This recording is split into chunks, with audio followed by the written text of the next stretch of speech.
Bismillahirrahmanirrahim. Assalamualaikum warahmatullahi wabarakatuh. Waalaikumsalam warahmatullahi wabarakatuh. Perkenalkan, kami dari kelompok 3 melanjutkan penjelasan tentang teori pembahasan ketiga, yaitu mengenai membran sel dan transportasi sel. Bersama di sini saya sebagai moderator, saya sendiri Indrawan Purnama Haris, bersama rekan saya di sini ada Dian, Aulia, Anissa dan juga Merli. Untuk pemaparan dan penjelasan berikutnya akan kami jelaskan satu persatu. Baik, untuk slide selanjutnya. Di sini yang kita bahas pertama adalah apa itu membran sel sendiri. Terus di situ ada komponen-komponen penyusun membran sel apa saja. Dilanjutkan dengan transportasi membran. Yang terakhir adalah sistem transportasi membran. Baik, untuk penjelasan lebih lanjut tentang pengertian membran sel akan dibacakan ataupun akan dipaparkan oleh rekan saya Dian. Waktu dan kesempatan diberikan. Baik, untuk membran sel disebut juga membran plasma yang menyelubungi sel dan merupakan suatu struktur yang tipis, lentur, elastis dengan ketebalan hanya 7,5 sampai 10 nanometer.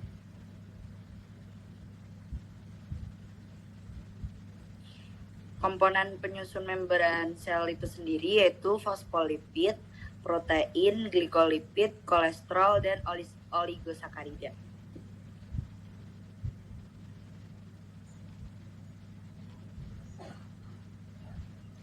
Fosfolipid merupakan lipid yang paling banyak terdapat pada membran sel. Salah satu gugus dari setiap molekul fosfolipid larut air atau hidrofolib, dan gugus satunya hanya larut dalam lemak disebut hidrofobik, dan terdapat 25 komposisi penyusunnya dalam membran sel.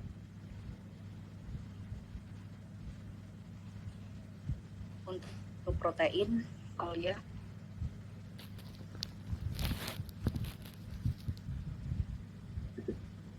Untuk protein dibagi menjadi dua, yaitu protein integral dan perifer. Untuk protein integral sendiri sebagai protein pengangkut untuk membawa zat yang tidak diangkut, tidak dapat menembus lapisan lipid ganda. Dan untuk protein perifer berfungsi sebagai enzim atau sebagai pengatur transportasi zat melalui pori-pori membran sel.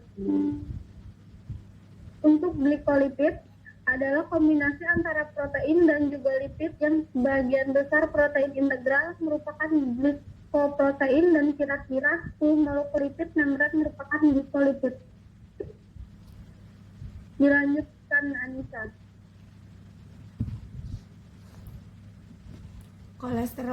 Kolesterol merupakan komponen terbesar membran sel, membantu untuk mengontrol pergerakan zat ke dalam dan keluar sel, membuat hormon steroid atau progesteron dan estrogen pada wanita, testosteron pada pria, membuat vitamin D dan memastikan sistem pencernaan bekerja dengan baik dengan membentuk garam empedu. Oligosakarida merupakan gabungan dari molekul monosakarida yang memiliki jumlah antara 2-8 molekul monosakarida, sehingga oligosakarida bisa berupa disakarida, trisakarida, dan lainnya. Untuk selanjutnya Merli. Baik, untuk sistem transport membran sendiri, fungsinya yaitu untuk mengatur lalu lintas molekul dan ion secara dua arah. Di antaranya adalah molekul hidrofobik atau CO2 dan O2, dan molekul polar yang sangat kecil atau air dan etanol. Sementara itu molekul polar atau glukosa, ion, substansi, dan hidrofolik. Transfer pasif sendiri merupakan suatu perpindahan molekul melalui gradien konsentrasinya dan bersifat spontan, yakni dengan proses difusi terjadi dampak gerak tempel yang dijadikan perkembangan entropi atau ketidakaturan, sehingga menyebabkan campuran yang bertambah tanpa pola. Difusi terfasilitasi juga dianggap ke dalam transport pasif karena zat terlarut berpindah menurut gradien konsentrasinya. Selanjutnya akan dibacakan oleh Indra.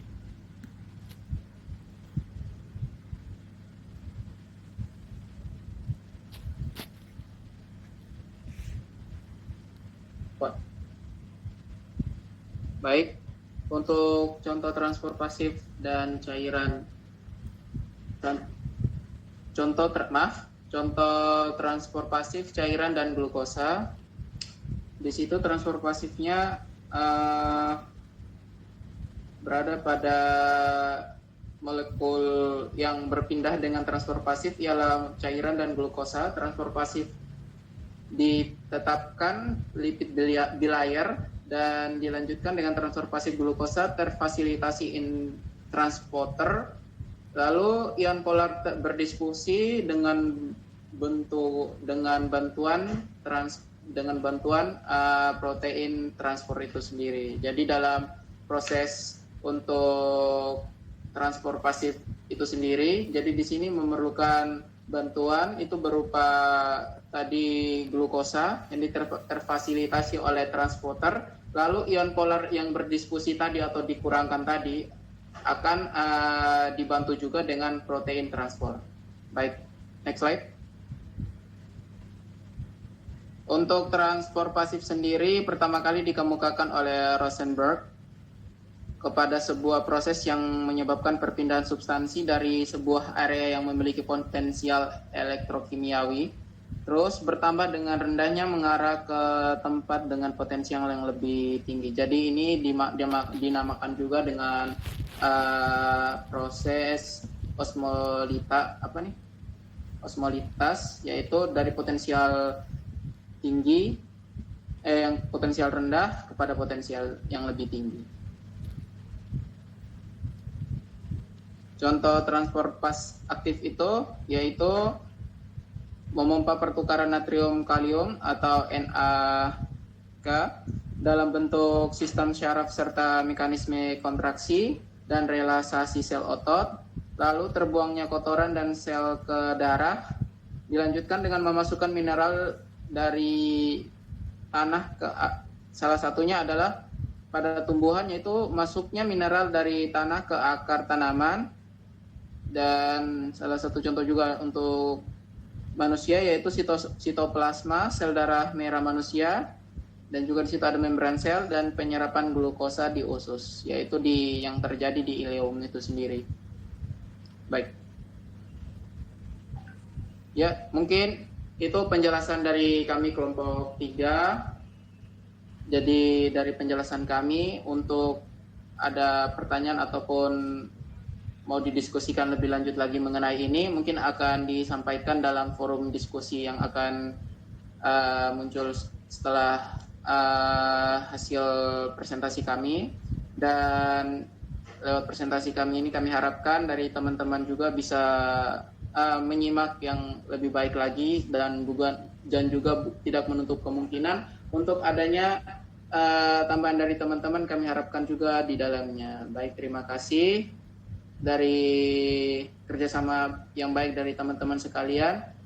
Bila ada kata ataupun pemaparan kami yang mungkin kurang dan berlebihan di dalamnya, karena kami pun di sini sedang belajar, kami mohon maaf. Billahi taufik wal hidayah. Wassalamualaikum warahmatullahi wabarakatuh.